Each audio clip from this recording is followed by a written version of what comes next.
the weeks running up to our extradition, there was a campaign run by one of the major newspapers in the UK called the Daily Telegraph, and they called it Fair Trials for Business campaign.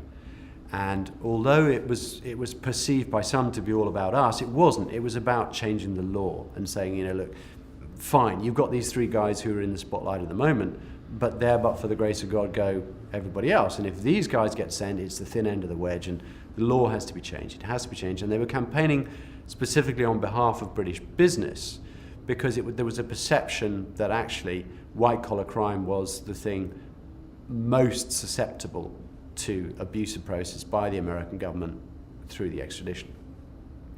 And as part of that whole campaign, which gathered a huge amount of momentum, and they published on one particular day a full page. Now, the Daily Telegraph is a broadsheet, it's a large newspaper. They published a full page open letter to the Home Secretary, and that open letter was signed by, I think it was 45 captains of industry in the UK, saying, you got this wrong, change the bloody law.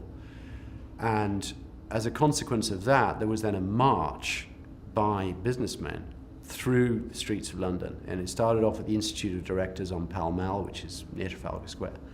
And it sort of wended its way down through one or two of the parks and ended up at the Home Office in Victoria, where a petition was handed in to the Home Secretary saying, change the law.